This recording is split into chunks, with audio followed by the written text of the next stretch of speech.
What is going on? You already know what it is, man. It is the Flow Show for the love of wrestling. We are back, and a lot has happened, and we're here to talk about it. God damn it. You already know what it is. Quincy Jones, go. Here with my man, Brian Andrew. What is going on, sir? Not much. How's it going with you? I've been good, man. Just trying to keep track of everything going on. It's been ups and downs. I guess kind of in the full scope of things, I guess I don't want to say I want to get this out the way, but I guess in terms of priority, rest in power, rest in paradise, rest in peace to Scott Hall. Right. Not too sure how much you were able to watch of him growing up on wrestling and stuff like that, Brian, but he was like the second person I got into next to Sean. So he was like a real big piece of me growing up. So I mean, there was always scares over the years, obviously, with his health problems and his demons and stuff like that. Right. Which it was. I mean, I hate to kind of use try to use this as a comparison, but it was almost like when you heard Tupac got shot at the time, right? You're like, oh, again, like he'll kick out, like you know what I mean? It was like, oh, Scott Hall's in the hospital again. You're like, nah, this is what happens, and then but yeah, this sucked, dude. Especially because when I hear like, I'm not blaming anybody, but there were some complications with a surgery that led to stuff to stuff. So it makes me think that he didn't have to go. You know what I mean? Right. So I think that's what kind of bothers me about it. But that aside, great career. I mean, again, ups and downs. DDP came in and got to help him add some more years to his life, arguably, you know what I mean, with the path he was going down at the time. I got to meet him a few times for meet and greets and stuff like that. Always pleasant.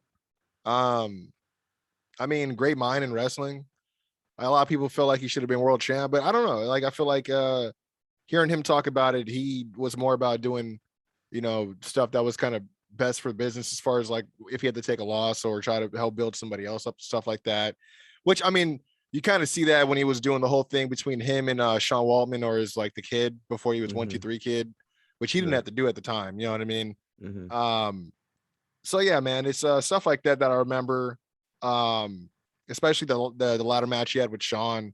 I was talking to my brother about it the other day. I'm like, that match was the first time I got emotionally invested in wrestling. Like, I was 9 years old, and I know I'm old as fuck, but I was 9 years old when I was watching it. And I remember crying, like, and yelling at the TV, and mind you, this is like a tape that I rented from like a little Video 94, you know what I mean? Freaking Nogales. Shout out to Video 94, man. But I remember watching it and was just like, cause like those are two of my most favorites at the time, Sean and Razor, and watching them like go to war with each other with the ladder, and me not knowing better, like I wasn't smartened up. I was just like, dude, this is kind of horrible watching two of your favorites like beat the shit out of each other. You know what I mean? Right. And then for him, from that to leaving, to being part of the Outsiders and like changing the business forever, which a lot of people, they're gonna say he did or he didn't. But come on, dude, like, not even just with the NWO stuff and him leaving and causing kind of a different wave and a split and what was going on, like the birth of the Monday Night Wars, you know what I mean, kind of rode on the success of what they did. But also pay scales went up, you know what I mean? These guys are getting guaranteed money. They were smartening up other guys as far as different guarantees and contracts and options and contracts and stuff like that, and getting just real business smart, and even hipping people to like the right agents and stuff, the right people to negotiate for them if they didn't understand the language and all that stuff. So and at the same time, dude, like very few people ever used the finish he used, but fuck, dude, that finisher was awesome.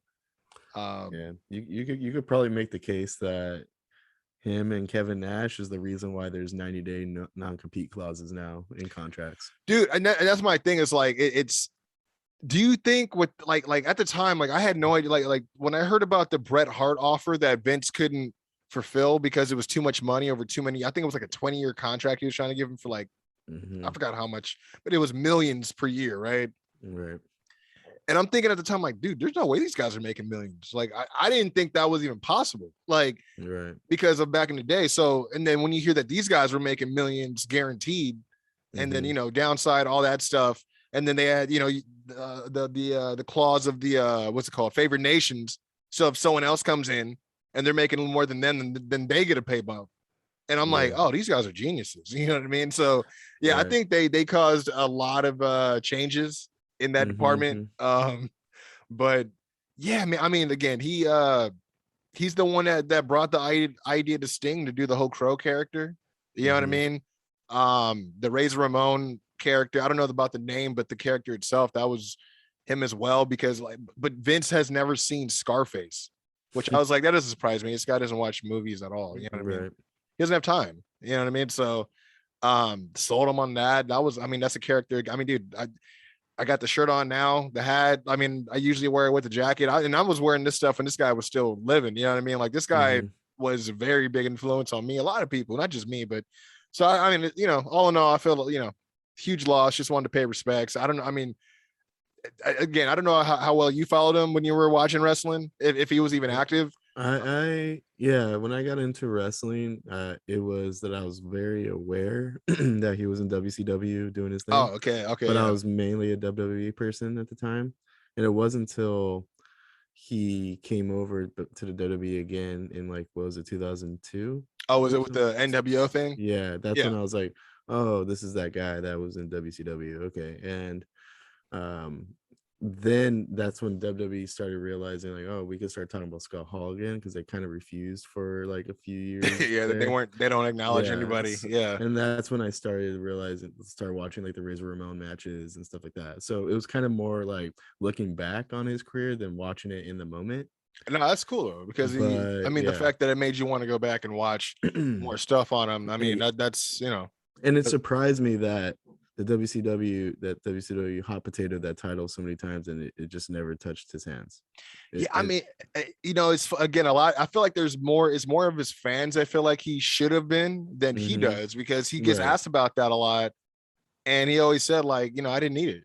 I didn't need it. And I'm like, man, if that's how you feel, which is crazy, because everyone else is always, the automatic, if you don't get into this business to win gold, you're in the wrong business. Everyone has that attitude, right? That's usually like the whole creed about it, when you get in. But then with him, he's like, dude, like, it's bigger than that, again, great mind for the business. So in a great loss. So again, wanted to pay homage, man. Too sweet for the bad guy, man. Never be another one like him. I mean, never won before him. You know what I mean? So, so shout out to him. On to other things as far as news. The one that's kind of hot off the presses, as everyone's been, at least if you haven't read it yet, there's been a clickbait out there with the same. Oh, well then. What's going on, Lucy? My bad. No, she's good. It's been a while. Lucifer in the house. But yeah, it's the same headline, basically calling this a definitive Cody Rhodes update. Pretty much what's being said is, and I believe it was PW Insider that talked about it, and then I believe Fightful Select had said it as well. Cody is allegedly been, pen to paper, name on contract, hired with the WWE for the last at least 10 to 14 days. So that's what's being said. He's supposedly going to be making his debuts with, as they call it, WrestleMania night 2. But I'm like, doing what? Like, it's 2 weeks. As we record this, night 1 is 2 weeks from now.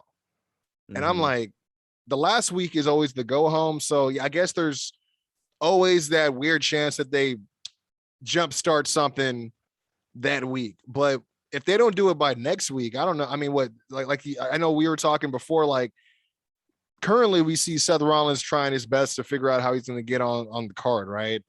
He just had the whole thing with the whole tag match with him and Kevin Owens. I know, surprise, I've been actually, gearing up and watching what's been going on Raw lately, mostly because of the Stone Cold shit, but that's another thing we'll talk about. And, they lost that match. So they both were like left off the card, supposedly. And then Kevin Owens take matters in his own hands, and he calls out Stone Cold because he's like, you know what? I'm just going to have a segment at Mania and maybe a match.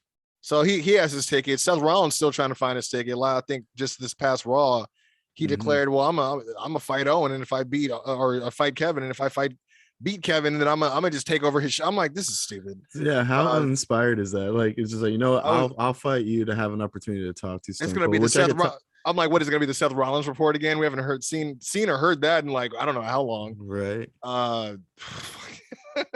But so of course he loses, so now he's still trying to find where he's gonna be on the card. So one thing that you pitch is possibly him showing up and just, I guess having some sort of open challenge, which with the way they've been booking that, it makes sense, but it's been making him look like like, well, shit, I'm so desperate. I'm just gonna go steal somebody else's talk show, and that's how I'll make my moment. If that's what they plan to do, I would literally have it where it's not booked. All of a sudden, Seth Rollins' music hits. He walks to the ring, kind of panicked, right? He's like, you know what? If they're not going to book me in a match, I'm going to book myself in a match. I'm doing an open challenge right now. Make it sound like it was not even part of the card. It was not even an idea. And then the crowd, being a smart crowd, is going to start being like, and then the music will hit. And then smoke and mirrors. Yeah, or whatever, whichever Cody Rhodes. It's only smoke and mirrors to me. That'd be awesome. Because WrestleMania moment. Yeah, right. Like I think a lot of people, or it could be Cody Rhodes' AEW theme, because I think Cody technically owns that, right? Does he? Well, I mean, you know what? You may be right. I think he was using that on the indies as well. So yeah, you may be right. I'll be honest with you. The old dashing one is much better though. So everyone's like, they're like, everyone, they say old dashing versus smoke and mirrors all day. And I'm like, I got to hear this. And I'm like, no, this ain't bad. I'm like, it's just the popular one we remember is what it is. His two WWE ones are better than okay, I'm not gonna lie. I love his song, because I would go to events with like my brother and like, the homies and stuff, and we would sit there to be a chorus of people just who can't sing for shit, but we're drunk. And we're like, oh, hell yeah, we could finally sing our song. And we're all just singing. So that part's like, to me, that was way funner than trying to, be, forced to sing Judas one more time. Which is fun at first. And then you're like, oh, this I don't want to help you with your entrance. I do like the part where he says there's more than one royal family in wrestling. I actually think he should keep that part for sure. And have that at the beginning. Because I do think eventually the Rhodes McMahon thing does need to play out in WWE. So I mean, in some sort of, it'd be dumb for them to dance around it at this point, especially when, and I wasn't even going to bring this up, but I guess I should. I mean, it's funny how in the past they're always known to like shy away from recognizing or acknowledging any other promotion or company, right? But they just, I think we talked about before, they had this ongoing lawsuit against them with MLW with like contract hampering and stuff like that, with a lot of the talent they were able to get, basically trying to lure them in before they were even off paper. And I guess they managed, I don't know if it was a successful defense or if they, if it's still ongoing, but, and I guess one of the days it's part of their defense to try to prove that no, we're not a monopoly, because that's one of the things that they accuse them of, as being a monopoly in their industry, which they've kind of been for a while. But they were like, that's not true. Like, look at this company AEW, they're so successful, there's no way we're a monopoly. I'm like, so they basically use the success of AEW in what's the word, competition with them as a way to get out of them being recognized as a monopoly, which I thought was pretty hilarious, because I'm like, you wouldn't recognize it publicly, but you would behind like closed doors in a trial hearing, right? So I don't know, man. Like I say that to say, I don't think that they're, I mean, who's the last person to bring up AEW? Sami Zayn on WWE TV. I mean, he had Seth Rollins use the name Moxley, so Pat there's McAfee that too. Brings it up on his talk show too. That's that's true, but he's usually talking shit. Talking shit. Which, I mean, at some point, I would think that Cody Rhodes would have to be on his show, right? If he shows up, another clickable moment, which I'm not mad at. Do you? I'll put it like this: if it's me, I like the open challenge idea. I do, but if it's me, I'd prefer that he'd show up on the Raw after. Mania. I was gonna say I think him showing up to WrestleMania by just making an appearance is gonna come across as really empty, in my opinion. I do think they should have put him on Raw beforehand to at least build towards something. That the plan is that I guess he's gonna be on Raw going forward. So, I mean, maybe there's gonna be like I don't know. The reason why I'm like, okay, if they do a match, who wins? at Mania? It's probably Cody. And that's the thing, because from what I hear, they're trying to set up Seth, in comeback mode, because obviously he has unfinished business with Roman, with the DQ finish at Rumble, Which should be the case now. It shouldn't be after Mania thing. This is what it's so it frustrates me, because the DQ finish happened in January. He shouldn't be frustrated about that and be forced to not bring it up in April, May. Like he should be frustrated about it now. If anything, Seth, I understand his frustrations, but it's Mania season. It's gonna have to wait. Yeah. Oh yeah, I know it's Mania season, so let's fucking talk about it right now. Like, then to be honest with you, if that's really the case, I know it might sound contrived, but do that on TV, where it's like Seth is like, I want my match with Roman, but then someone like Adam Pearce or Vince McMahon's on TV. You just have Vince do it and just say, no, we already have Brock versus Roman booked. Brock won the Royal Rumble. That's the match. I'm sorry, Seth. You have to wait. Yeah, I mean, especially because it'll. I mean, he's already tweening right now. He's been tweeting a lot. And he's not doing nothing he hasn't already been doing. It's just people are just liking it now.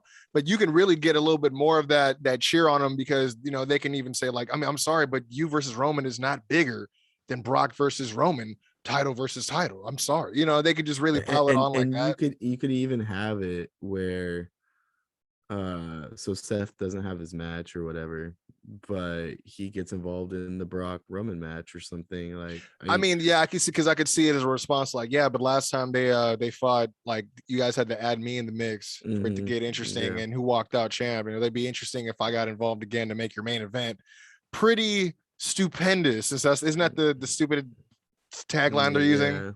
I thought they would get rid of it by now, but we're here now. It's March. It's mid-March. We're here now. Well, the funny thing about it is, in that commercial, he says so many other words that are better than that, but that's the one they picked. Yeah. I don't know. I don't blame you, Pat. I think, in my personal opinion, they missed the window that would have made the Cody Rhodes thing more, I guess, ideal. I'm not gonna say perfect, but ideal. Bringing him at WrestleMania, in my opinion, is you're bringing him back now. With like, I don't know if bringing him back at WrestleMania is gonna sell more tickets necessarily. And then, I mean, especially if there's just a rumor of it, and they've been getting away with that a lot with the MSG show, the Survivor Series show that everyone thought The Rock was going to be at. They're not saying people are going to be there, but you guys hype it up a certain way. It's like there's this information out there that Cody may be there, but like, if you guys really wanted to sell more tickets, then you guys would set it up before then. Yeah. So the Raw after Mania makes the most sense at this point, but in my opinion, it's a little frustrating that he's probably been signed since February, or at least early March, and at least early March, yeah. And you're not going to try to build him toward WrestleMania in any capacity. Especially when you got, I mean, no disrespect to anybody the way I say this, but you got talent going down left and right on the road, dude. Like, there's matches that have been messed up because people can't be in them anymore. You know what I mean? Right. So, I mean, like what's the point of trying to, like, keep in mind, like, Cody could get, this is what I meant by he has this window for this WrestleMania. He has this window for this WrestleMania to be a marquee match, and then you're putting the weight and trust in the WWE and Cody not being pissed off, by the way, also, because you could tell he tends to get frustrated with booking easily, and you're trusting that by the next WrestleMania he's also going to have another marquee match. You're trusting within the 12 months. I mean, I put it like this: the only who could it be? If he does Seth this time, who else do they have that's a marquee match for Cody? Yeah, I mean, for me, it's not Brock, because it's going to be a Brock match. I don't think it's going to be like. It has to be a title match by next WrestleMania. I would think it'd have to be somebody like Roman.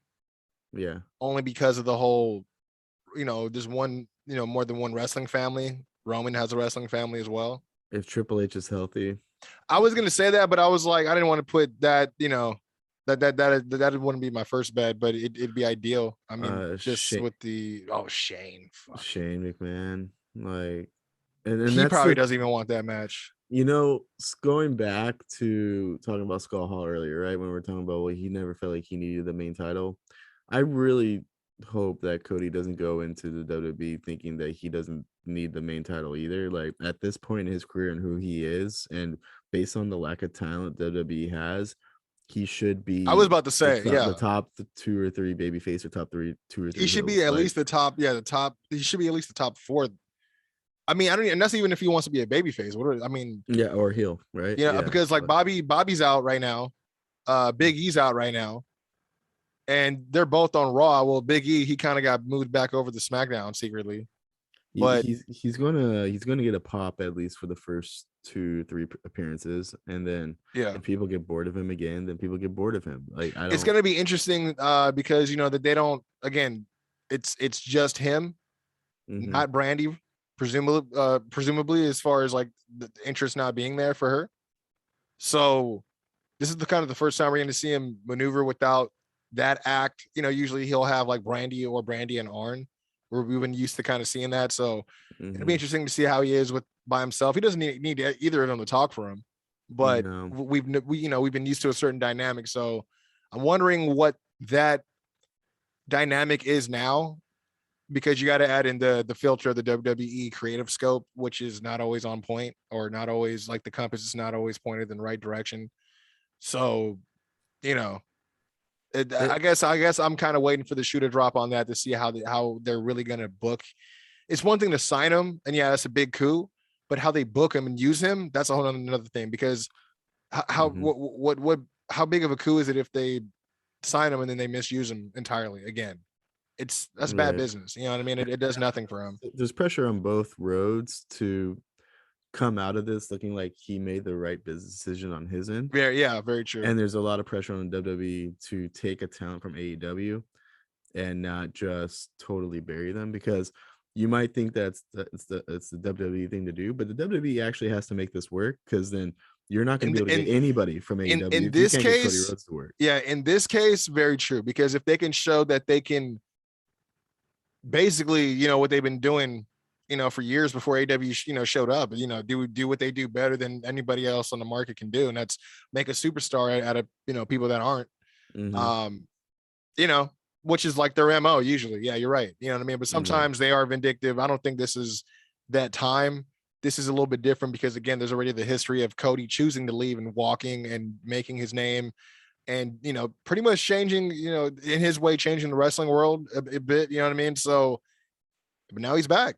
And, I and mean, Vince and so Vince has to like that. Basically, this is an FU to AEW that Cody decided not to resign and join WWE.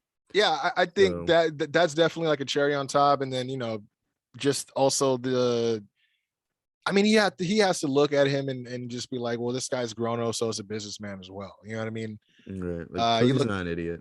yeah, you know what I mean? So, you know, again, there was the whole radio silence era or period that we were going through. Looks to say that, you know, he's 100% on his way in, So, supposedly Mania, but so let me throw this out there because it just crossed my mind, and let me know if there's been an update on this news because I haven't heard it. So they're gonna unify the titles, right? Roman and Brock, so and I heard that's not the case. There's times where I hear that that's what the plan is, and supposedly there was like a mock-up of what that title's supposed to look like. I didn't click on it because I was like, there's a lot of fake stuff like that, just a lot of Mhm. fan concepts, or a lot of belt makers just try to do stuff to get their work out there and stuff like that, right? So, but on the other end, I've been hearing that that's not what's going to happen. That one person's going to have both titles, but then eventually, like, we know, I guess that whoever wins that match, that they're going to end up, you know, losing that title back, or whoever loses gets to retain it back, and then they're going to, you know, do their thing. But, you know, it's just Mania is never like about continuity afterwards. It's always Right. just about like, oh, we got this moment. You know what I Mhm. mean? So, and I've hated that because it's kind of diminished the whole build into Mania. You know what I mean? Well, you Once build it they for an entire year, and then it's just like, yeah, and then once you choose, like, they're like, oh, let's flip the switch. It's Mania season. Almost everything goes out the door, or, you know, goes out the window, I mhm. should say. You know what I mean? Yeah. In terms of logic and how we get to certain things, and it's like, dude, just like look around, listen to the people, and try to figure out who can make the biggest moments on your show instead of like forcing it. You know what I mean? Like I said, this year with the I'll circle back to it because we were supposed to. Like, how do you feel about the Stone Cold news? I love Stone Cold. You know what I mean? I think that if this is anything less than a match, I don't want to see it. I'll watch it, but it's not what I want. Let me rephrase it. It's not what I want to see. Because you guys are, again, and WWE does this, they hype things up a certain way. And then they use a lot of certain selective language to make you think something. And they're careful like that, which I can't blame them. But they had Kevin Owens talk about, I don't care if it's a match or a brawl or a segment. So, okay, so it's any one of those things. And then even Stone Cold saying the same thing. I don't know what it is we're going to do. And I'm like, okay, then what it is, you know, if it was a match, it'd be a match. You know what I mean? Yeah. There was a lot of different reports I heard where it was like this because I guess the first report said he was only told about this a month out, which I'm like, that's kind of shitty, you know, because so they were saying he couldn't get physically in shape in time. But then another, opposite report had said, no, he's known about this for like 4 to 6 months and has been getting back in the ring shape since then. It's not like he's, you know, he already works out, but I guess he was getting, you know, ring ready this whole time. So I've been hearing a lot of differing reports. There was said to be a lot of people thought that he should have showed up on Raw. Did they want? I guess there was some. I guess they're not seeing eye to eye on certain things, is what the report is. Supposedly, like, I guess the music, they were like getting into it over what song he's going to come out to. Which I'm like, I guess he wants to. There's one song. There's one song. well, there's a couple of different versions. Like my favorite version is the one that Disturbed did. I mean, I love the original, but the one that Disturbed did when they added the words on top and everything. To me, it was like a more modern version of that. Still kept the glass shatter and all that, because the glass shatter is what sets it all off. You know what I mean? Right. I don't know which one he wanted, but I guess they were, you know, arguing about that. If you can believe this, I guess years ago they were trying to get him to come back, I think for Dallas, but they ended up having him doing something different. But they had a remix that were, I guess, supposedly Snoop Dogg rapped over his and he's like, no, I'm not coming out to hip hop. Like, that's not me at all. Like, why would I ever come out? And so I guess they never, and they were like, I guess they still have it. Like they said, like it's in some vault somewhere. They're like, they can still use it if they ever have some sort of crossover for some reason. I'm like, please no. I was like, the world doesn't need to hear that. What I think could happen is remember when The Rock technically had a match against Eric Rowan? Okay, I'd be okay with that. I was talking to my buddy about that, and he thought that was the cheap way out. I'm like, no, it's not. I'm like, because all we want to see is what they're going to give us anyways, except we want to see it in a certain, it's selfish, but as fans, like, we didn't know that was going to be his last match. You know what I mean? We want something on cage side seats or something, like we want something like even if it's like how Taker did the thing with Cena, right? I don't care. I want that. Because selfishly, I want that, because imagine the crowd reaction when they're just doing the talk show. They talk a little bit of shit to each other, and then Stone Cold says, "You want a match? Let's do a match." And then they go on opposite sides of the ring. Ding, ding, ding. There's maybe 1 or 2 moves real quick, but it's just this one stunner. It's not even bumps. It's just like gets out of the way, or just Stone Cold just goes up to him, kicks him in the balls, stunner. Well, the rest, I don't know, and then pins him. You know, like for me, it's 3 or 4 moves, right? It's the Luthez press with the punches. It's the mud hold stomps, and then the stunner. Or if you want to wait, you can also hit him with the what's the other shit that he does? The bionic elbow after he hits the Luthez. Even if he doesn't do the bionic elbow, that's fine, right? But just the mud hole stomps, at least in the stunner, come on, give me that. Like, and then, like, you know, Kevin Owens gets up a little groggy, he flips him the birds, and then Stone Cold stunners him in the middle of the ring. Like, I mean, do we let Stone Cold like take a stunner and no sell? I like, yeah. Does he get a stunner, get right back up, and then hits his stunner, like, and just you know, like, I mean, like, I don't think. It's weird because I think that from what I hear, they were at odds about what they wanted to do. I don't know what Steve's. I don't know. I say Steve like I know him. I don't know what he's open to doing or what his body is comfortable doing at this stage in his life. Maybe he doesn't want to do a full match, but I'm like, well, if you're just going to go in there and kick him and like you said, kick him in the dick and hit a stunner, you can still do that and just put your gear on like one last time in Dallas of all places, like damn near 15 years or it was almost I think 18 years ago when you last wrestled. So it's like, again, we didn't know that was gonna be your last match. You didn't broadcast it, so it's like it's not like I couldn't appreciate it, but I wonder like, wait, why the fuck is he not wrestling after this? And you gotta wait till you hear shit and then put two and two together as a fan. You know, you're like, oh fuck, this fool's never wrestling again. Like I knew his neck was jacked up, but I had no idea. Keep in mind, this is around the same time where The Rock would literally leave for 6 months at a time. Yeah, no, it was a double loss. Yeah, it was. So we were also, but like when Stone Cold took some time off, we're like, oh, sure, you know, like we're like wrestling's on the back burner for we're like until either of those guys come back, wrestling's on hold. Like and then all of a sudden he comes back as a commissioner, and even when he came back as the commissioner, we were like, well, he's still gonna come back and wrestle probably at some point, you know? We're like, he's still doing the same shit he does, except just in those jean shorts. You know what I mean? So I picture him coming out in I want to say shirtless with the vest, but with jean shorts and the knee braces on. I feel like they won't let him because they're going to do a Dallas 316 shirt that they're going to want him to market, right? It's always one of those fucking shirts. As I was saying, and I paused for a second, I was like, it's probably going to be in the t-shirt. Yeah, they're going to make him push that t-shirt for sure. I was like, okay. But yeah, I think that's probably, in my opinion, the best way to do it is set it up as the talk show. They make the match on the fly during the talk show. And then, so it kind of gets Kevin Owens off guard a little bit. So he doesn't come off too weak, and he just gets, the shit kicked out of him, stunner, done. And the thing is, like, Kevin doesn't care. Like if I'm a professional wrestler that grew up on watching guys like him, yeah, and I can make that claim that, like, dude, I had a WrestleMania moment with Stone Cold. Right. I'm not going to be like expecting people like, oh, let me guess you fucking. No, I took a fucking stunner, and he poured beer on me. He gave me the like. That's it, like in honor, right? Even as a fan, you're like, fuck yeah, I'd let Stone Cold do that shit. At Mania, oh hell yeah. So I know he doesn't care. Yeah. And if he doesn't have to wrestle, you know what I mean? Like, obviously give him a little bit, right? Like, where he can get a little bit of heat. You know what I mean? Like, but the match doesn't even have to be a minute long. Like you said, just like The Rock and I was gonna say, the Rock showed up in sweats and a shirt. And then he just rips off. He does it with the tearaway pants. It's like, oh, I'm ready to wrestle. Like Stone Cold could do that, except I don't know how. I don't know how it is with the shorts over the knee braces. I don't know how that goes. You know what I mean?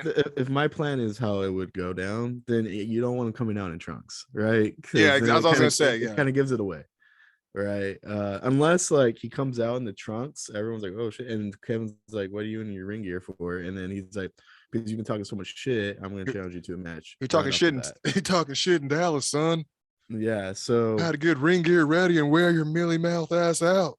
So like that's one way. The thing is, if they just do the talk segment, and this is how I would do this, fantasy booking here, but it's already over. So wait, I was gonna say, which is this disclaimer: this is gonna be better than anything that they actually do. So I understand they're trying to sell tickets, so they're talking about bringing Stone Cold in, right? Yeah, true. But this is what I would have done: is since Kevin Owens and Seth Rollins were friends, or still are, I have no idea anymore. Yeah, he called him his best friend the week before. And Kevin Owens says, "This is how we get on WrestleMania. I'm going to do the KO show, and you're going to be my guest." And then they go out at WrestleMania, talk a bunch of shit. Stone Cold's music hits.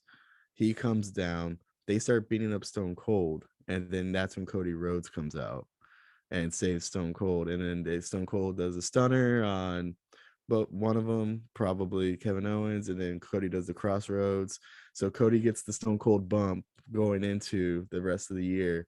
And then you made Cody Rhodes' debut happen at the same time and sets up him versus Seth and blah, blah, blah.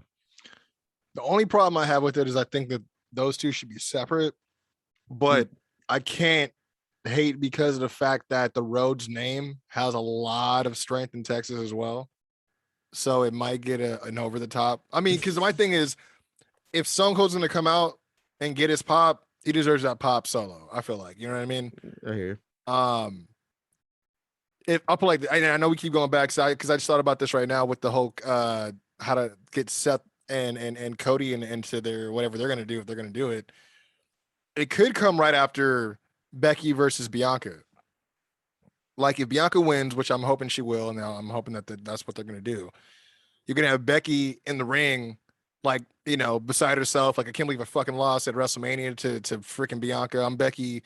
I'm big time Bex. You know, her like just in this whole self-reflective, I can't believe this shit, right? And then you got like Seth coming out, you know, kind of trying to console her, but at the same time, he's like, I'm trying to get my WrestleMania like appearance on type. You know what I mean? Where like she kind of like pushes him away, and he's just kind of left in the ring by himself, and she just storms off, and he just like grabs him like, well, what the hell was that about? You know, and you know what? I deserve to be here. I was supposed to be at WrestleMania anyways, and and nobody in that locker room can hold it, you know, and then just maybe make it where that's why it looks real, as opposed to his music hitting and then him trying to do like an open challenge, like still to do the open challenge, but if you work it where it looks a little bit more real, where it makes sense why he'd come out to try to console Becky after the big WrestleMania loss. And then, you know, everything else you said, you know, pretty much just the open challenge thing, but I don't know. I'm really afraid that Cody Rhodes is gonna have such a very, like, it's gonna be special because he's there,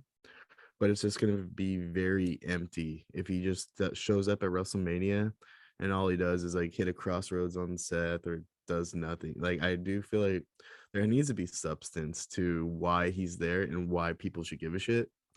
And I agree, because there's people who weren't watching while he was in, like they started watching after he left, so they don't even know who he is. There's like tier or they like, there's the WWE people that remember him, there's the WWE people who don't remember him, and then there's WWE people who don't watch AEW.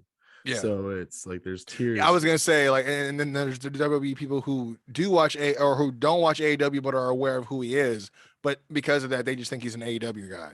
You know what I mean? Right. So yeah, it's they're not really doing themselves any favors, in other words. Yeah. So with the Undisputed, if they do because a report I saw, and this is like a month ago, so they probably changed their mind since then, but I'm just going to go off of it real quick, is that they were considering doing the Undisputed Championship, and Roman was just still going to be on SmackDown, and then they were going to introduce a brand new championship on Raw, like just a brand new one. And they don't have anybody to fight for it right now. Well, I figured Cody and Seth would. That's true. I mean, I guess AJ Styles. Oh no, I keep forgetting he's doing that thing with Edge, which yeah, I gotta. I'm trying to remember this WrestleMania card. I was gonna say, do you want to get into this WrestleMania card? Yeah, all right. So another thing too, I guess Seth Rollins could you know how Seth Rollins takes his time getting to the ring, like dancing and stuff like that. It could be Roman versus Brock. The ref gets knocked out. Seth Rollins' music hits, and he's just like trotting to the ring. But I don't know. Cody Rhodes jumps him from behind and keeps him from interfering in the match, or something. I can see that. I don't know. Which would be that's more of an old school move for WWE. Like they haven't done that in a while. Like having someone show up to stop, like to thwart, like the bad guy interference. Which it would be interesting because at the same time, again, like with Seth being a tweener, because I was gonna say, who gets cheered in that automatically? Like I don't know, but it's a kind of a callback to WrestleMania 31, and it's a callback to that. Yeah. So the fans might feel which is since he was kind of trolling with the Shield stuff, like it would be up his alley to like troll with that too. Especially when he's like so desperate to get on the card, he's like, well, I guess I got to make this match better again. And then he's not like trying to get in the match, but he's trying to maybe cost Roman the title or something. And then Cody stops it. You know, but I still think that's a whack ass way to come back. I just wish he was at Raw. I just wish you. I mean, it's a whack way, but it's also the quickest way to insert yourself in that picture at all. You know what I mean? Just the like freaking, you know, it's a hell of a launch pad to just kind of jumpstart yourself into that title journey, or at least in that picture. Just hit a crossroads on Roman. Like, He's like, I ain't selling that shit. WrestleMania 38, night one is Saturday, April 2nd. There's the Raw Women's Champion Becky Lynch versus Bianca Belair. There's the SmackDown Women's Championship Charlotte Flair versus Ronda Rousey. There's Steve. Oh, okay, that's night one. So Steve Austin on Kevin Owens show. that's a night one thing. Yeah, that's gonna be the same. Yeah, The Miz and Logan Paul versus the Mysterios. Who I don't know if you saw the Mysterios were just on NXT. Which I just heard, by the way, that they're going to be regularly, featuring Raw superstars weekly. At least one. There's going to be at least one Raw person on NXT weekly now. Do you want to get into NXT real quick, or do you want to wait? No, not at all. I was gonna say. Oh yeah. I will. I'm just gonna finish reading the. Oh yeah, read the matches first. Drew McIntyre versus Happy Corbin again. Why? Why are we? No one cares about this. You know the best part of this, and I kind of laugh at it, is this has been like a 4 to 5 month feud. I feel like there's not enough substance for it to be that long at all. Right, and this should have been a filler feud for Drew, but this guy came back from like what was it, like a sore neck or something? He had like a neck contusion or something like that. Yeah, he came back from that for this. Yeah, at least he's on Mania, right? And then you got SmackDown Championships. The Usos are defending against Shinsuke and Rick Boogs. Like I love Rick Boogs, but I'm ever since he started wrestling, I just been. I thought about this, but I forgot to say it. They could, with the Cody thing, Shinsuke it and say that it's going to be Cody versus Seth at WrestleMania, but Cody doesn't go on TV, and then the first time you actually see Cody is his entrance at WrestleMania. Like they did with Shinsuke and Sami Zayn. I heard that. I mean, I know that's what Steve Austin is trying to do too. Because when I was earlier, one of the things that they've been going back and forth is they've been wanting him to make some TVs to help build this thing, but he's like, no, like the smart thing to do is not have me show up until Dallas. That way we get the biggest pop ever, which I kind of agree with. You know what I mean? You don't really need him. I mean, you could do a few pre-tapes and you could show those like videos, but not really have him show up. You know what I mean? Like if it's his first time in the ring in so long, like, come on, dude, like be smart about it. And the thing is, it should be kind of booked like that because Stone Cold probably didn't have his calendar free until Kevin Owens called him out. You know what? The other thing I forgot to talk about with that thing as well is the reason why I guess Stone Cold is, the word is, by the way, allegedly, is there's been some pushback on how physically he wants to get. Because I guess he's more like, well, dude, if I have one match in me, like, then I want Saudi to pay me for that shit. I'm like, that is a very smart move as well. I can't hate on him for that. Like, yeah, dude, if I'm gonna do this, I'm gonna do it where it's gonna pay off like a motherfucker. And I'm like, yeah, you're right. Because they would throw money at it. You know what I mean? We've seen it before. So you could do WrestleMania, Stone Cold gets the cheap stunner on Kevin Owens, if you know what I mean. Like it's a quick match, cut off, and then at Saudi Arabia, you could do the rematch where it's Kevin Owens versus Stone Cold, and that's probably what they're gonna. That makes the most sense because they don't get I don't think they get a whole lot of viewership on that stuff. I mean, the last one they had actually wasn't that bad. It's just the fact that it's like 8 o'clock, 10 o'clock on a Saturday that they show it usually. So it was just like nothing substantial happened. And it's like you're telling us this is Elimination Chamber, the pay-per-view before WrestleMania. We could get into how they're booking wrestling. I don't think they've booked a good road to WrestleMania in probably like no, dude. Years. I mean, and these are the rest of the matches for the next day on Sunday. This is honestly my least favorite time of the year. Like after it used to be like exciting, and then again when you peel back the curtain, so you kind of already know that they have plans for certain people, but you're like, all right, we'll see how we get to, like, if this is the end result, we'll see how they take us on the journey to get there. You know what I mean? Which sometimes is disappointing. Sometimes like it's a just week or two after a week or two after Mania. Sometimes they do build a little intrigue on the way to Elimination Chamber. But once Elimination Chamber is done, sometimes they'll plant seeds. Yeah, and then WrestleMania that month between the two, and you're just trying to figure out how they're going to build these things. It's absolutely dreadful. like Austin Theory versus Pat McAfee. This is for night 2. That's probably gonna be one of the most entertaining matches on the card. I'm looking forward to that. Johnny Knoxville versus Sami Zayn, anything goes match. Sure. I don't know why we needed this. Like it was fine with the Rumble. That's all we needed. I mean, is this getting them more ticket buys at the box office for the movie? I mean, at this point, it's kind of like You're just a glutton for pain, my guy. Does Johnny Knoxville take a big bump in this match? Do you think? Yeah, absolutely. Does Sami Zayn take a bigger bump than Johnny Knoxville? I think Sami Zayn takes a big bump, and I think Johnny Knoxville takes the bigger bump. And who do you think wins? I think Johnny Knoxville is going to hit a Shane McMahon on just Sami Zayn or something and win like that, or like his body, like his elbow just covers him barely. You know what I mean? Right. AJ Styles versus Edge. This should be interesting. I gotta say, though, I am a fan of the change of character. I'm not a fan of what the character change is just yet. I'm trying to figure. I mean, like, it seems like he's trying to be like a Gangrel predecessor. I don't really know. He has like this lighting that he uses. I don't know. It's tough. It's very strange. Yeah. He's in, like, I understand he's kind of like a full-time wrestler now, but he should be more of an attraction. Yeah, I was gonna say he's in legendary status. You know, like, it's hard to be a heel or a baby face. You're either boring and we're not interested, or you're interesting and we're like, cool. But you don't have to be a heel. You don't have to be flat out heel. Like, you could beat the shit out of AJ Styles one week, and then the next week we'll be like, no, it's fine. It's just Edge. You know, Edge is just getting the upper hand, because Edge's track record in his career indicates that he could be a piece of shit when he wants to be. He flips that switch when he feels like it, 100%. Yeah. So they said a match that hasn't been announced yet, but it is expected to be added as a triple threat now.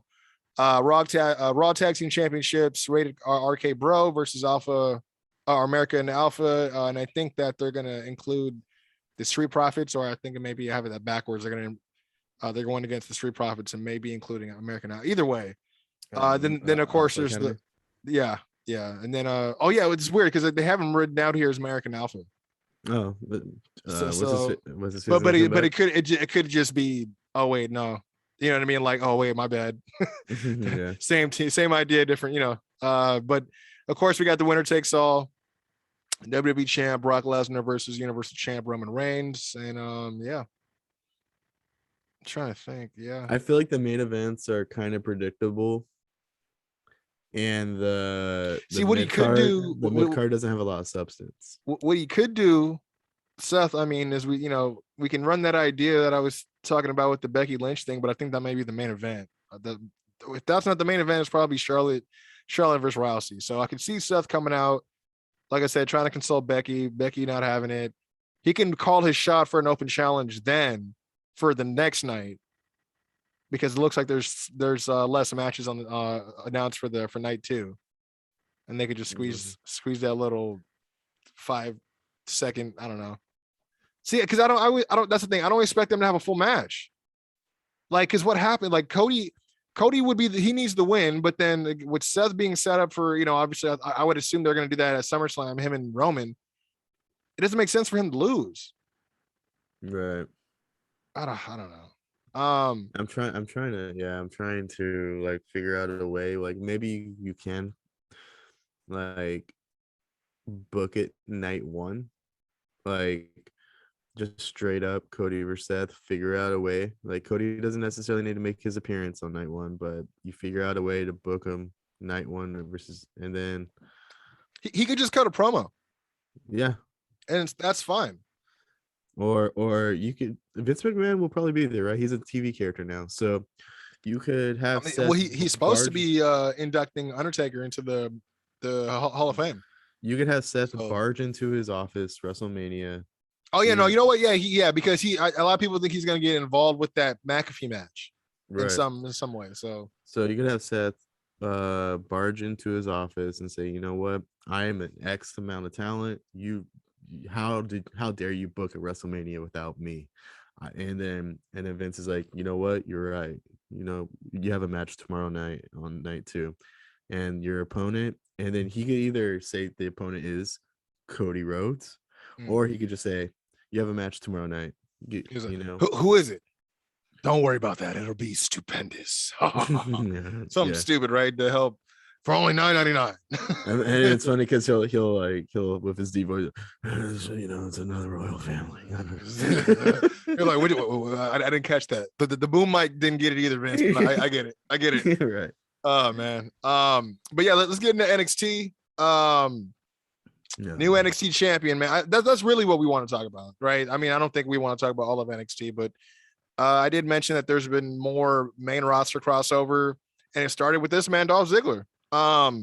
New NXT champion, looks good on him. Though I'd argue, like me and my brother were saying, like, well, Dolph, I mean, you weren't even part of NXT, you were part of FCW. And he's like, if anything, it should be Robert Roode who's going back to get that title because they haven't done shit with him on the main roster. I'm like, yeah, that makes way more sense. Yeah. But he's been having some good matches.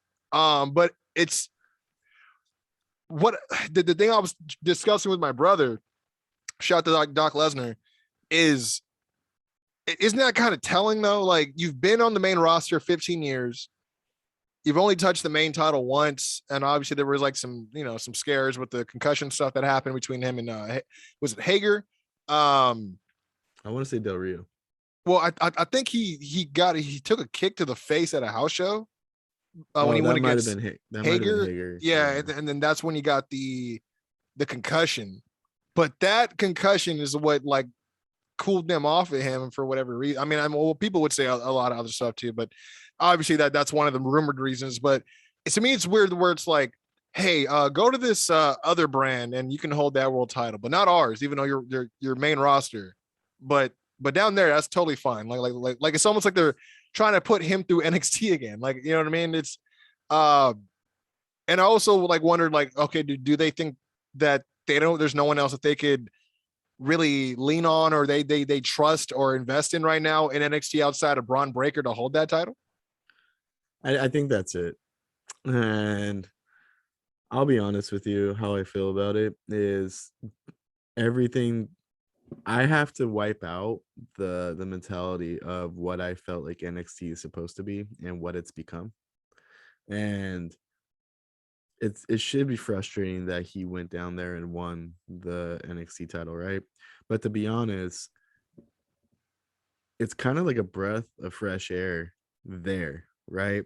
Yeah, I would agree. Because it's a bunch of green wrestlers going out there. They're getting a little better every week, but you're just like, I don't know. I'm not really sold on Guy, who is the woke dude. I'm not sold on Grayson Waller. Like, we got Tony Soprano in the building with the crowbar, and and that's not how we feel, but that's how, you know what I mean. We're just illustrating the thought process of people who are not familiar, who otherwise can't get as invested into it or into the brand as a whole because of what they have right now. So I think you're right when they inject someone that they are used to watching, and Dolph is kind of like the perfect guinea pig for this, right? Because we know he's good, but he also is not only just doing good for himself, he's also having great matches with other people who need to have a good match on TV. You know what I mean? So Dolph reminds me of The Miz, where they work really hard to make it not believable that he could climb a certain ladder, but you give him 3 months and then all of a sudden you're like, oh, you know what? It makes sense that he could technically be in the main title picture. Like, it's like sometimes you just forget he's a world champion. No, I could see how that happened. Yeah. Like you're like there was those phases where, especially at the beginning of the brand split, where Dolph Ziggler was facing like Dean Ambrose and stuff like that for the world title, and it was a little believable. Like and it was more of a fresh air because we believe Dolph Ziggler should be there. He's not bad on the mic. He's great in the ring. We believe he should be there. But then there's days where it's like, I'm sick of seeing him because they're not doing anything with him. And he's just always that guy that they're like, oh shit, we're running out of contenders. Oh, we'll just get Dolph, because he always says it should have been him. So now it is. And he'll sell the shit out of it. He'll sell the shit out of that match. I mean, and you go back and look how they did it with the Kofi Kingston title run, where they're like, hey, we need him to defend it against Dolph, but shit, we just realized there's still a shortage of guys, so we'll even have you guys we'll make it a cage match down the line because it's a blood feud now. It's like, no, it wasn't worth that. You know what I mean? It wasn't worth that at all. So and he has a match with Braun Breaker at Stand and Deliver, right? Yes. Yeah. So he had a good match with LA Knight too. And whoever Dolph Ziggler puts over, he's gonna sell the shit out of that match. So if it's Braun at Stand and Deliver, and then Braun becomes a 2-time NXT champion, which I don't necessarily like that. I don't want him to become 2-time champion in the first like 6 months of this. Yeah, without there being like another, I guess 2.0, and not NXT, but 2.0 transplant. Yeah, right. Getting it as the second champ. Like, I mean, I wouldn't say it's Waller either. I don't think he's the one they're building the most, but you're no. I mean, I could see him possibly being North American champion in the next couple months first. But and the thing is, and there's also those wrestlers that have that 1 foot in, 1 foot out thing with the main roster, right? Like LA Knight's there. And I feel like LA Knight's that one. He needs to, dude. He's getting over. Like, from I've always liked Eli Drake. I've always liked him, his character. He's always been great. I used to watch him at CWF Hollywood. Dude, like I was about to say, I think he used to be Brian Cage's tag partner back in the day. I think so. He but used to have Christy Pringle as his manager. Yeah, he did. Oh, fuck, I forgot about that. Fuck. But yeah, so when I heard he was coming over to NXT, I was excited. And then I heard about the name change. I'm like, why? And then I wasn't too keen on the name change. Of course, like most names, you can get kind of used to it after a while. And he carried it with confidence, so I got used to it, right? And then the music, I was like, why are they giving him this kind of music? I'm like, this is not really all right, whatever, maybe whatever, right? Mm-hmm. And he kind of came in with not a whole lot of like they hyped him, but the crowd didn't connect with him right away. Mm-hmm. I felt like it was like this slow build with him. But dude, nowadays he comes out like he can't even say his catchphrases. He lets them say it for him. Like, and I know, it's the same, 100, 200 people that are in that building, but they weren't being like that with him a couple months ago. You know what I mean? So, I could definitely see him on his way up to the main rosters where he belongs. It'd be a shame if he leaves NXT without holding at least one championship, but other people have done it. He could be the guy that takes the title off Dolph, holds the title for 2 months. I mean, he's the only other guy that'd be ready to take it off. Like, you know what I mean? Like, we were just talking about who else is ready. I mean, he already has the experience. So he's not necessarily a 2.0 transplant, but he's on their roster. He's not like a main guy. I mean, he's not a main roster guy on loan. He's part of their actual active roster. I mean, it would make sense if he'd be the second guy. I wouldn't be mad at it. I mean, because again, I don't know who else. I'm trying to think of who else could get it. My favorite, Andre Chase. Like I'm trying to think. Like, obviously, I think there's a few wrestlers that were really into. I mean, they really been Gunther. They were really pushing what's his name, Von Wagner, but kind of slowed down a little bit on that. Yeah, I mean they gave him a mouthpiece. He has a new catchphrase and shit, but he hasn't been on our TV as nearly as much as he was before. So I do think the two people right now who are technically 2.0, even though one of them's technically non-transplant, would be Gunther and Carmelo Hayes. Dude, I know it's just a catchphrase, but he really has not missed since he's been on this roster, dude. He's probably one of their prize prospects that they've had on that roster that's not in the main event. They've been doing a really good job with him. So really those are the two people that I think should probably take it off Dolph, and then eventually if Braun wants to take it off one of those people, sure. You know wait, you trying to say that Brock's gonna be on? No. Can you imagine? I put Braun Breaker. I put Braun Breaker. Yeah, imagine Brock Lesnar shows up to NXT. He's like, "Where the fuck am I?" There's like 12 people here. Oh shit! He's like, "Where's Cornette? Where's this? Ain't." Imagine that they overbook Brock on the main roster. Imagine just bringing him down to NXT just to squash the whole roster, because who believably would wrestle Brock unless they did a Grayson Waller. They'd have Grayson Waller in there. They did a Brock versus Gunther match at one of the NXT WrestleMania show or pay-per-view shows. Like, unless they do that, like, Brock should never even go. I don't even know why we're having this conversation. I accidentally said Brock.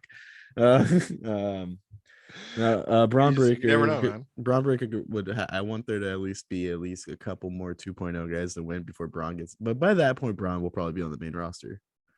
Yeah, I'm just looking. I'm trying to like. I mean, the only other person, maybe a Santos Escobar, possibly.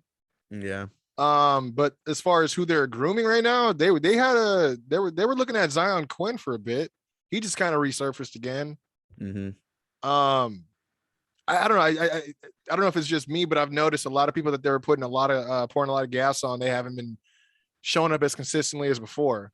But I personally think, and I know they're not going to do this, but you know how the way like how Roman is champion, it's basically like somebody has to go uphill and take that title off of Roman, and it's most likely not going to happen because nobody's on his level.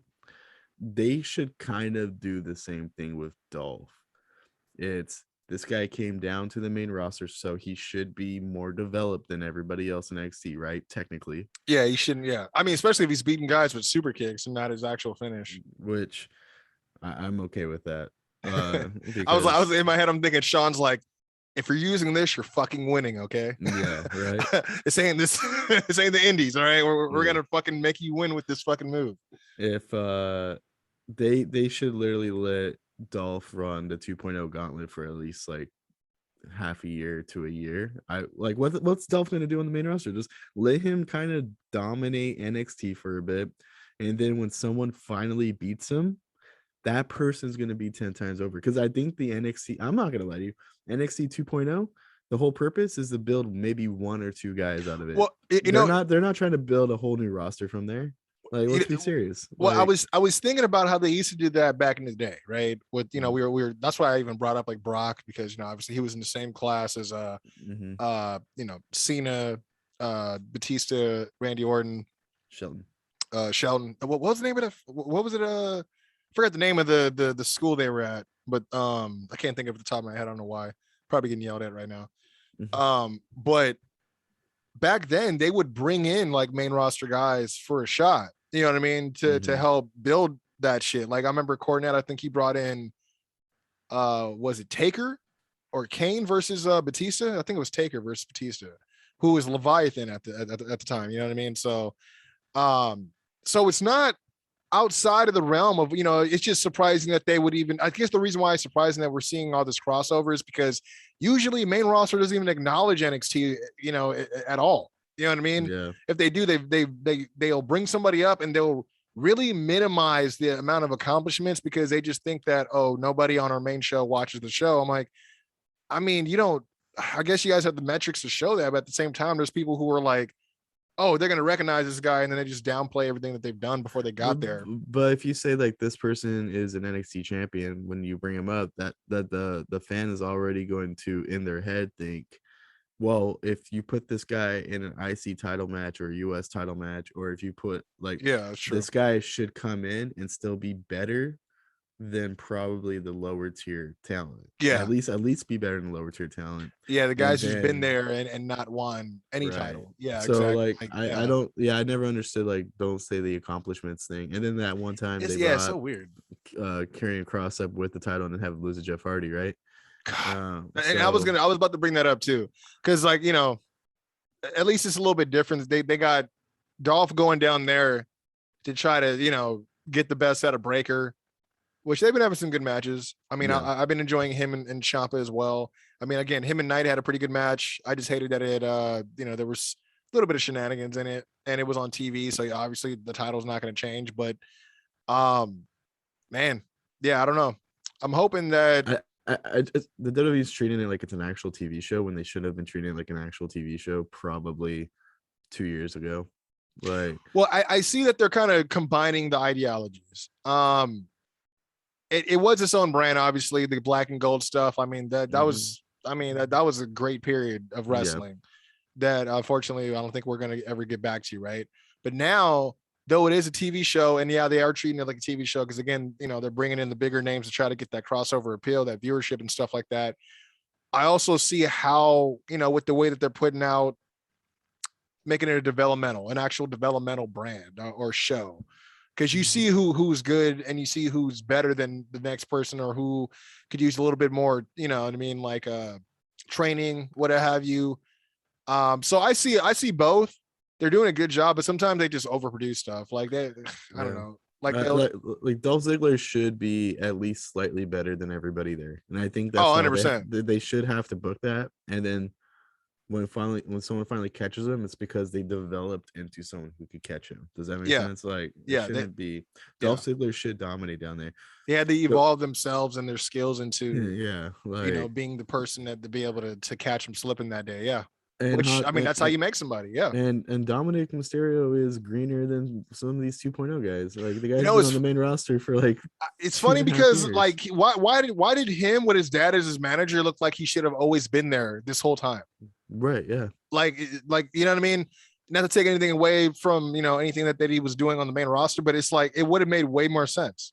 If Dominic though went to NXT when NXT was the black and gold brand. He would have never even. No, he got eaten alive. Yeah, I think right now the 2.0 that's kind of his niche. Yeah, you know what I mean. There's no way he wouldn't have been able to compete with anybody else there, and they would have all made him look super green, and then his development would have taken much longer. Oh hell yeah! In a ring with guys like fucking like Kyle O'Reilly and like fucking Roderick Strong and shit. Like the fucking the Garganos of the world make that they're older than him, and then they're making him look like. And that's not taking nothing away from Dominic, man. It's just I think it's just certain things that should have been done a little differently, but he's doing his thing. He's getting his WrestleMania moment, so it is what it is. The main roster is the right pace, and then the NXT 2.0 is also the right pace. But you know what, like they're gonna do the match at WrestleMania, but after WrestleMania I wouldn't mind if the Mysterios were just on NXT. Like technically they're Raw superstars, but they're like the only time you see him is really on NXT. And I wouldn't be mad at that either. Yeah, I think that'd be cool. Dominic. Yeah. Especially because they could always have the Mysterio turn finally. Because they had the whole Santos thing, where he's calling himself the Emperor of Lucha Libre. I mean, he could turn on his dad and be like, well, this is like that new school lucha, dad. I'm sorry. I gotta go. This guy, this guy has a good knee. He doesn't have a bum knee, dad. You know what I mean? It's like, yeah, dad. Like you're on your last leg, literally. You're also he's like, I'm tired of carrying you for like 3 months of the year where you're kind of slightly injured and you're recovering from something, dad. And the thing is, he's not a bum, dad. You're a fucking bum. No? and he doesn't wear the mask anymore, dad. You're 50 years old. Take the mask off, dad. You know what though? That was a really good idea though, is you could do Mysterio versus Rey. Mysterio joins that faction. The faction still stays on NXT. So technically Mysterio is now on NXT. He's not on Raw. And he could develop in NXT 2.0 while Rey Mysterio goes on and does main roster shit. But they could have that blow off match either on NXT pay-per-view, or they could actually have it on, because like it seems like if the WWE really want to do it, they would have done it at Mania already, right? So it's a B-level pay-per-view thing. So just do it on NXT. Let's do it on Stand and Deliver next year. Yeah. You know what I mean? Like just that's it. Or you could have Rey and Dominic join Santos Escobar's crew, and then Santos kind of slightly kicks Rey out, and then Dominic jumps him. I can see that. He's like, you know what? We don't need your old ass here. They got the three of them holding him on the ropes, and then he has to. It's this huge signifying 619 to his father. Yeah. It's just this he's driving the nail in the coffin of the relationship between a father and his son. That 619 is going to get replayed everywhere, guaranteed. Right, yep. Guaranteed. But I did want to actually touch on a few things before we get out of here. Update on Kenny Omega. Apparently he is recovering from a knee surgery right now. Obviously earlier this year, he took the L, and he took long time off, a long period of time off. He's been working injured for a while, so he was trying to obviously take the necessary time to get himself right, get his health right, do some corrections on where he needs to. So this is one of those things. Not too sure what exactly was going on with his knee, but he needed surgery, obviously, so it was that serious. So he should be out between 10 to 14 weeks. And then after that, I guess he's planning on getting, he has a hernia that he's going to be getting worked on pretty soon after that. So do you think he's out for the whole year? I think he'll probably come back at the end of the year. I'd say anywhere between November, December. We'll see him. Yeah. Like at the earliest, possibly make an appearance at Full Gear, or not Full Gear. Is it Full Gear in November? Yeah, Full Gear is November. I mean, they fooled me. I don't know if you saw the pre-show for Revolution. I was bring that up. That was great. I was like, oh shit, I got to take notes on this, because I'm thinking we're gonna have to talk about this. We usually review the big shows and shit. Yeah. And then when I was like, oh, this motherfucker got me. I'm like, this was good. And the promo was, and the promo was great too. Yeah, the promo was great too. Like, I was telling my brother, I'm like, no, you need to go back and watch that. It's on YouTube, bro. I'm like, it was like, and the way that Excalibur brought it up, like, I mean, if everybody was in on it, which I imagine they were, everybody played the role impressively. It was great. Yeah. More, I guess, on AEW news, but not really AEW. Tony Khan, it said that he already started booking because obviously, we had news that he made the purchase of Ring of Honor and the libraries and all that. I think it's a good move. I mean, we haven't spoken. I don't know why. I feel like we had like a small discussion about it. I think we discussed that it would be really cool if he did it, but then you're right. Oh yeah, that's why, because we predicted it. That's why I'm like, oh yeah, this is exactly how we wrote it. I thought it was a great move. Obviously the libraries are very important, not just because they don't want WWE to own them, but like in the long, just the long scheme of things, it's like you got a lot of guys who had a lot of history there, and you can't use the WWE stuff that they've may have done while they were there. You can't use that footage. You can make reference to it, but you can't even, you know what I mean? So for their sake, it's like they could really do some really good packages or video packages with the new libraries that they acquired. Like, I was thinking in my head, you guys could have probably made a way better a video package for the Adam Cole, Adam Page situation, seeing as they spent most of their time hanging out together. If not New Japan, it was in Ring of Honor. You know what I mean? Like, Tony Khan's just like trying to look through the libraries. Like, I can't find the shit by Sunday. I can't find the shit by Sunday. Can't find it, but I got this Enzo Amore and Big Cass invasion, but I don't know where the fuck this shit's at. It's like, fuck. He's like, how do I delete all these matches with all these people that were excluding from AEW and this all in pay-per-view? How do I get these guys out of here? He's like, I just want to take all the Cody matches and put those in the vault, and we'll talk about this later. No, obviously they also have the all in footage, which is obviously very important to the catalyst that became AEW. I think with a bunch of Joey Ryan and Marty Scurll content. Well, technically, yeah, you got Joey Ryan going out there with the penis with the penis, yeah, what they call it, the druids, yeah. Druids. That shit was weird. The dick druid is what they were calling them all. Oh god. Yeah, but Joey Janela was there, but he, I was actually he faced Hangman and he fucking powerbombed him off the fucking stage, dude. It was gnarly. Joey's not gonna come back too. Yeah, I was talking to my brother about that. He was like, well, I thought it was kind of weird how he's like, well, I'm not coming back. I'm like, well, I mean, I was like, it's how you look at it. I'm like, they can choose to offer him another deal or, renew. But even if they do, that doesn't mean he has to sign. I mean, that's pretty much what happened with like Adam Cole and Gargano. You know what I mean? You guys, okay, the deal's up. Do you guys want to re-sign, or where are we at now? If negotiations fall through, then you're not, you know what I mean? You can walk away. You can choose to walk away. So I don't like, I guess it's weird. Like the only part of it that I agree with him on is the radio silence that he was talking about, because he said, they did the same thing with other guys like Marco Stunt, which, obviously I have no love lost for, you know what I mean? But it makes sense. You know what I mean? Like if he doesn't want to be, I don't know what's the word, confrontational about, what's going on with the contract, but I think he has a right to know. Like he even said, like, I'm sure Christopher Daniels, who's obviously part of talent relations, like he would have no problem telling me that there's nothing for me and we're on our way, but for some reason I'm not even getting that, you know what I mean? So I thought that is kind of weird. He did say that he possibly had heat, which, I mean, that's the thing, he's the one that's saying this, and then I'm seeing a bunch of news reports picking this up and saying major heat on AEW star. I'm like, no one's confirming he has major heat. He's alleging that could be a part of what's going on because he had a match with Eddie Kingston on a dark in Charlotte, North Carolina, like I think a week or two right before the big match with him versus Jericho, and he super kicked him really hard and broke his orbital bone.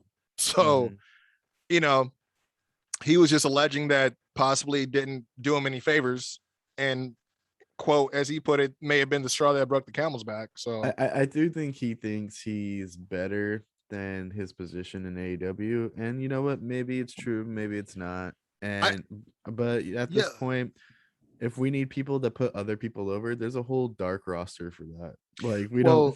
Yeah, no, you're not. Yeah, you're not lying about that. But I think also I agree with you to an extent with the first thing you said, where you say he thinks he's better, his position is better than what it really is. I also think that maybe he believes that he's better than what his perceived position is in a company. And when I say that, I mean, like, when you look at where he was then to what he's doing now, he's kind of grown in popularity. And I mean, I'll give him credit. He started actually cutting weight. He actually started taking working out seriously. You know what I mean? So GCW is more, you know, prevalent and popular than it was a year ago as well. And he is a big part of that as far as having ties to it. So I was thinking that maybe they would entertain keeping him on board for the sake of maybe keeping that door open with the Nick Gage stuff and GCW and all that stuff. But then I was like, well, no, not really, because they pretty much use tax once a week, so they don't fucking need to do that shit, right? Like, but yeah, I thought it was surprising as far as like the treatment. Usually, you know, business, you know, practice, you know, to the side, like you can at least have the decency to tell somebody, hey man, the original deal, you know, it kind of didn't work as to the extent that we thought it would, but we enjoyed having you here. And I mean, he even said he didn't even downplay him or nothing. That was one of the things that I respected him for in that whole exchange, is the fact that he just said, you know, at the end of the day, dude, like I still enjoyed my time there. I appreciate the experience, and I'm gonna take that into, you know, everything I learned from this into the next. So, you know, it wasn't like he was shitting on him at all. He just was trying to be like, yeah, I don't know. They said they were going to put me back on TV, and then shit just kind of, you know, I just stopped hearing from him. So, and his contract's up in late April, so maybe just, you know, talent relations just hasn't gone back to him. Like just been like, you know what, we haven't even like assessed. Yeah, we haven't even looked at it to even. It's not even a it could not even be a you know, list of priorities because they have so many people there too. They're like, oh, Joey Janela's contract's coming up. Yeah, we'll come up with something. I know it's not fair to Joey, but you know, just being that it's a big company now, over 100 and something superstar or it's I was gonna say it's very different than when he first joined. Yeah, because he even talks about how he used to hang out with Tony a little bit more towards the beginning of the company, and I was like, oh yeah, that's back when they were doing like New Year's Eve parties, and you'd always see like them always doing like watch parties and stuff like that. So yeah, you know, you would always see him, you know, mingling with all the wrestlers, but I was like, maybe he kind of learned he can't do that anymore. You know what I mean? So and Tony Khan perspective on this has probably changed a lot, and I think Cody is a good example of 100%. Like if Tony feels like, you know what, like, yeah, if we can't come to terms with Cody, that's fine, we have enough talent here, we don't need him, then I'm sure Joey Janela is like not 100% on his priority list either. Nothing against Joey, it's just like, well, we'll discuss that mid-April, you know, we don't need to discuss this a month ahead of time. Like I said, it's not like they're like, oh, we got to make sure we retain Brian Danielson before he goes somewhere else, right? Like, it's another thing too, where he's probably just like, yeah, you can resign, you have ties to GCW, cool, you'll kind of represent us there, or cool, you'll have a dark match every once in a while, you'll put somebody over on Dynamite. But Tony might just be like, it's not like your position's going to change much, so it's up to you. Do you want to go on Indies again, or? Well, because that's what I was telling my brother. I'm like, let's be real. Like, I'm not going to downplay, you know, anything that Joey does, whether it's my cup of tea or not. I'm not going to downplay anybody that's doing what they're doing at a professional level, right? But do I ever see him? Do I ever see him as champion in any capacity there? I said, unless he were to team up with somebody else and win tag straps, Mm-hmm. and I'm But like, that division's super deep. exactly. And I'm like, it would have to be somebody popular or more popular than him, like so he can do the Sean Marty down the line. I'm thinking it probably had to be someone like him and Orange Cassidy or something like that, right? Or him and Marco Stunt, because I know they're close too. But I think with where Joey Janela might actually be useful is apparently Tony Khan is signing people to either ROH contracts or AEW contracts, and I'm pretty sure he'll use both. But yeah, he would have been. Yeah, I see where you're going as far as like he could, like, if he's like not gonna sign with AEW, but Tony's like, you know what, your veteran presence on what we decide to do with Ring of Honor could be really useful, and then maybe he wins a title there. Like, I mean, even if they use him for like, as sometimes the personality at ringside for commentary is always good too. right. But I think him as like a veteran. I don't know if he's ever wrestled for Ring of Honor, but I think that'd be definitely a good look for him, because obviously if they had Danhausen there, Joey Janela could fit into 100%. Yeah. No, you're right. And you know what? Speaking of Ring of Honor, Tony, people were wondering what was going to be going on. He had some announcements. Just I think either as early as this morning or even last night.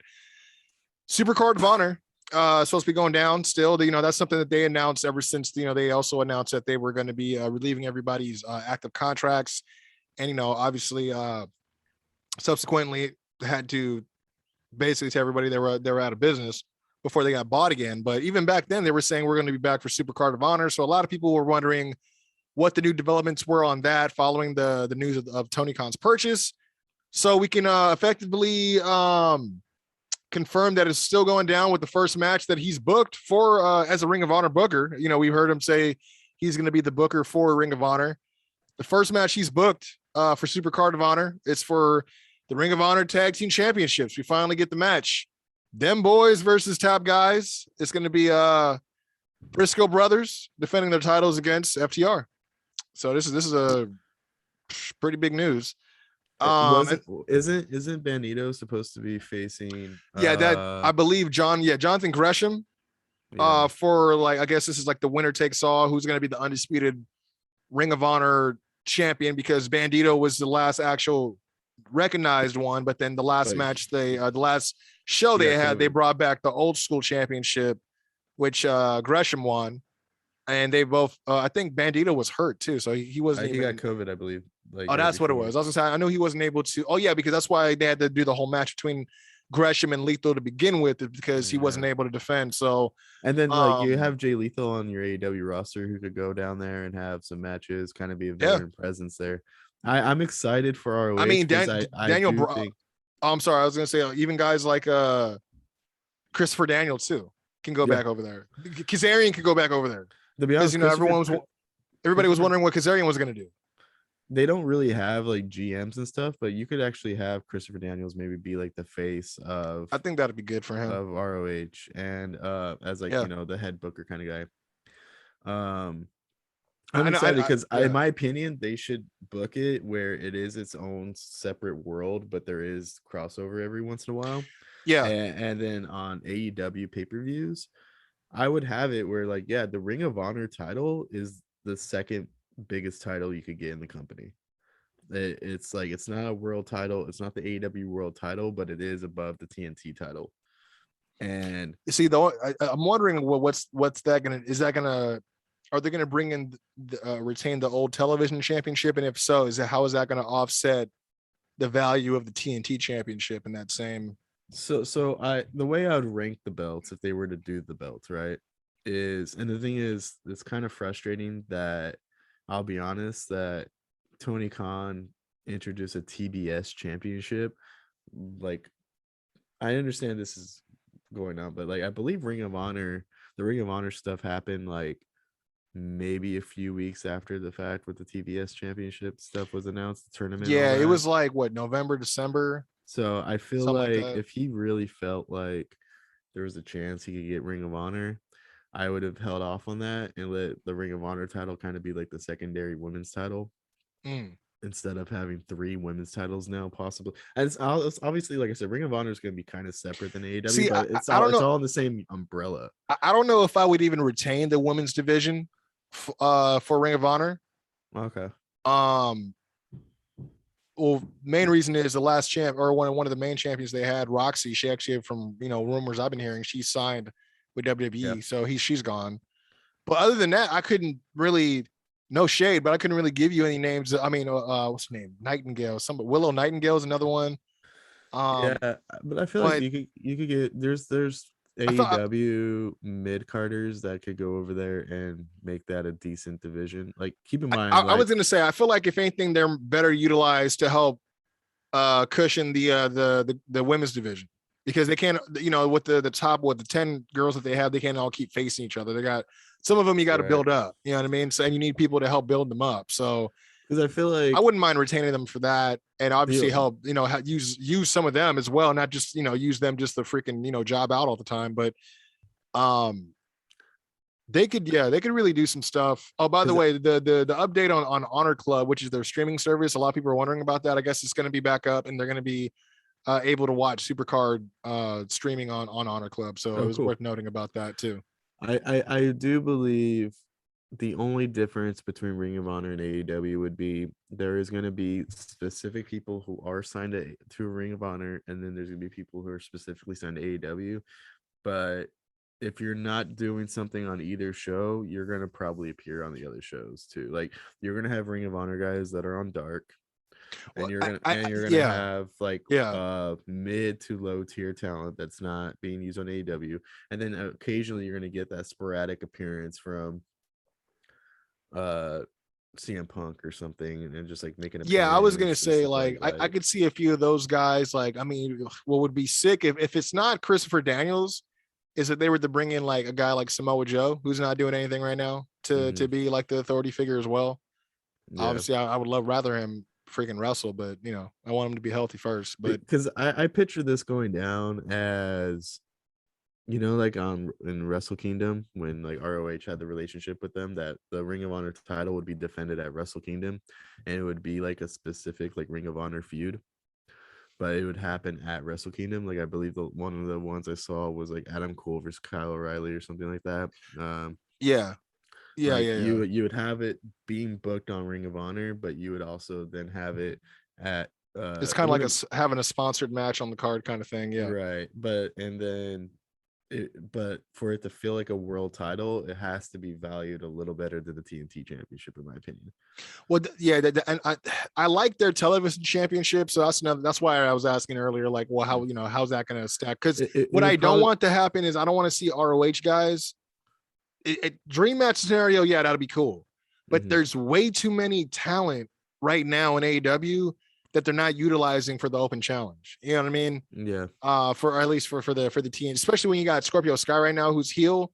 Like, they can bring a lot of people in and have them just run through these people. You know what I mean? So, but it doesn't necessarily have to be ROH. You got a guy like Scorpio Sky. Obviously, he has Ring of Honor ties as well with SCU.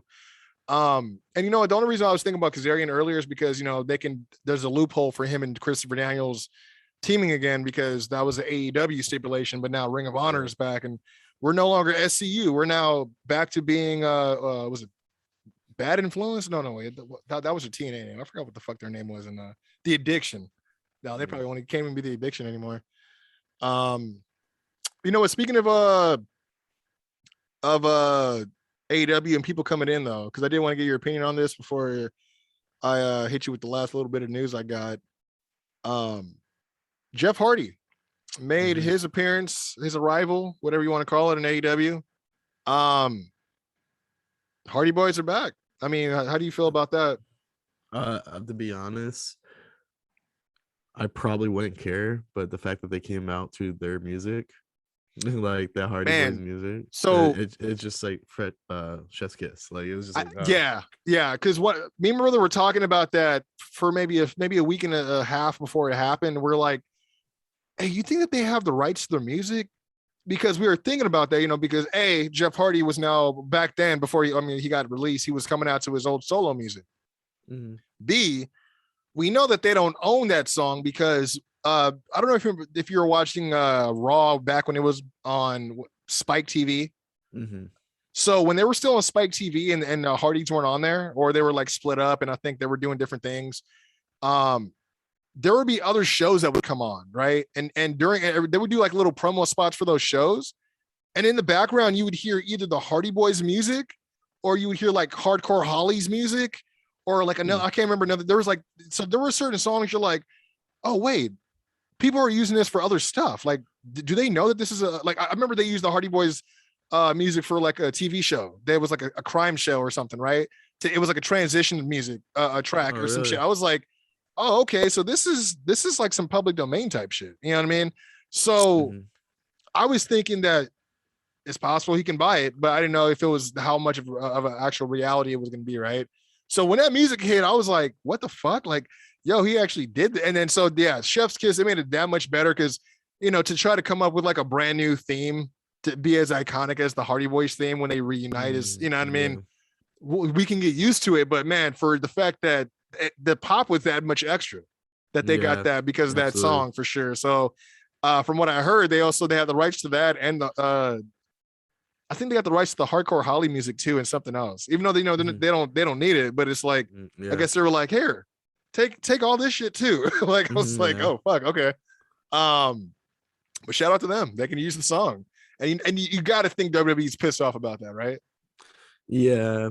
And I even but I thought I read a report that they actually had to talk to the WWE a little bit about it because they did. Yeah, like it was weird, and then maybe I'm full of shit, but I think the WWE they don't own it, but since they were using it and I guess using it recently. Oh, that makes sense. Why if there were talks, that they would have to talk to them about that. Yeah, like the WWE might have maybe owned the rights to it temporarily, like like they still had time left on the like agreement or something, or something, and then they had to maybe buy the WWE out of that. And I could see that. I think, but I could be totally off base on no, but I mean, but it's not out of the realm. I mean, yeah, I feel like that's how it normally would have to go. Because if you're impeding on the remainder of somebody's agreement, but they're no longer using it and they have no reason to, it's like, well, like because I was wondering, we're willing to buy it out. You know what I mean? So that makes sense. And because I was thinking about this one, like with the WWE and the CFW thing or the CFO thing, right? Yeah. Well, I was gonna say like the check would go out to Jim Johnson anyway. So like I mean, because I always wondered what the split was on that. Jim Johnson should be like sitting on some money right now with the amount of iconic themes that he has freaking created over the years. You know what I mean? So when they parted ways, I was like, what? Like this is crazy. Yeah. But I always wondered how much in residuals he was getting for those tracks, because I mean that shit's all over the fucking network, dude. Like right. And I'm trying to think like. Because the WWE recently, was it CFO? What's the name of the producer? CFO. Yeah. It was Cole, Fish, and O'Reilly. Yeah. And the WWE recently got rid of their partnership with them, but still owns the rights or something to some of these songs. It's weird. Like then they've been changing some themes too. Yeah, I think they waited. Same thing. Like they had agreements on certain a few of them, and then they wait for that to run out, and then they just introduce a whole different song. And I'm like, all right, I like that Damian Priest song before you changed it. Oh, what Ciampa's song is totally different. Oh, okay. I rather boo him again. Like fuck this. Right. So that's why I'm wondering, like, is it possible that if some of these guys move over, can AEW have a discussion with CFO and like figure out? Like, I think so. That'd be kind of cool. Like, how can we, like, if they for whatever reason were able to get Shinsuke Nakamura and then they had Shinsuke's theme, or if they were able to get Bobby Roode and have Bobby Roode's theme, if they were able to, that'd be pretty cool. I'm trying to think of other people like I'm trying dude, if it was that easy, we probably could have got Keith Lee's old music back, but we got a different song.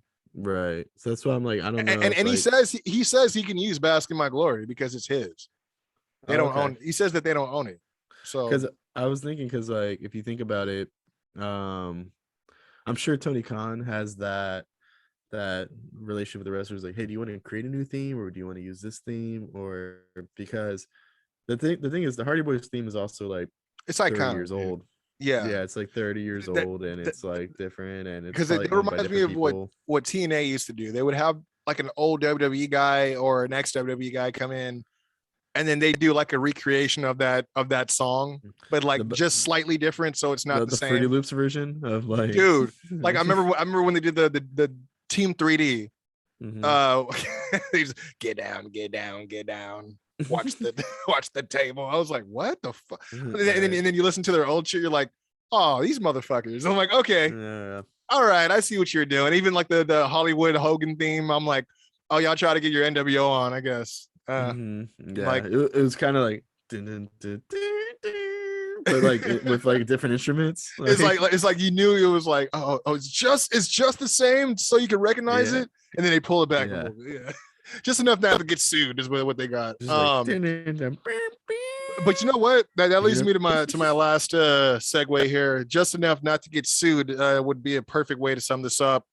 Claudio, aka Cesaro, who obviously was released as well, or he asked for his release. He did, or let me rephrase. He chose not to resign. Yeah. He just filed for a trademark, but it's weird because it's Cesaro without the E and the A. So it's CSRO, but the O is like a circle with like the little cross that makes the it basically is like the Swiss flag in the O. But I was like, are you gonna go by Cesaro on because it was filed for, let me see if I could get the because like in the W, like people change names all the time, like right? Like someone was like what Eric Redbeard just came back to AEW. Right, like you could go by like if your name's Sean, right, you could spell it a different way. Like you could do SHAWN in one company and then SEAN in the other. Very true. So this could be the same thing where he's like, I'm still gonna go by Cesaro, but I'm gonna spell it weird. I was thinking, I'm like, because that's the thing, like Ty Conti, right? Her name is Tanara, but she was going by Tay Conti in NXT. Yeah. So then I was like, she gets to spell it the same, but pronounce it differently. Yeah. So I thought I was like, that's interesting how she was able to get away with that one. But yeah, it says, so for the United States Patent Office, says that he filed it March 14th. And I don't know if you can see it. This is what the graphic looks like. Okay. So I'm not mad at it, but I'm just like, it was interesting. It said that it was like for obviously entertainment purposes, for wrestling and stuff like that, but it also said something about coffee. I'm like, maybe he's doing his own coffee company. He does. I think he owns a couple coffee shops. Okay, so maybe he's going to be doing some stuff with that. He does a YouTube where he tries different coffees. Oh, okay. Seth Rollins might be. I think him and Seth Rollins came together to open a coffee shop. You know what? I did hear about that. You're right about that. Or is it just Seth Rollins who did that? I think they have like one or two shops together, actually. Yeah, I did hear about Seth Rollins having a few shops too. But yeah, I just thought that was interesting because I was thinking, I'm like, okay, so he's not going to go by Claudio then. Because like if you think about it, if you say those letters, C-Z-R-O. That's what I was thinking too. And technically the O is not, you know what I mean? It's not an O, it's an O, but it's like a graphic with the flag. So I guess I mean Cesaro, like which you would think his name would just be SR. It would just be SRO. Yes, CSRO, Cesaro. Yeah, Cicero. It's like no, it's Cicero. But you know what? That made me think. I'm like, with the fact that Ring of Honor's coming back, I don't know. You know, he did say there was interest on his end, TK, about bringing a guy like Cesaro in. Obviously, a guy of his talents and stuff like that. I don't know if that would mean like we're gonna get a return of him and the Kings of Wrestling with him and not Cassius Ohno, but you know, Chris Hero. But that dude needs to get in ring shape, man. Oh yeah. Like I'm not body shaming at all, but like if you wear a basketball jersey to hide it and I could still see it, the basketball jersey is not doing the job. You know what I mean? Or don't wear a basketball jersey. I don't even care, right? Again, I like guys like Samoa Joe, Eddie Kingston. Like there's guys of all different sizes and body types. I get it.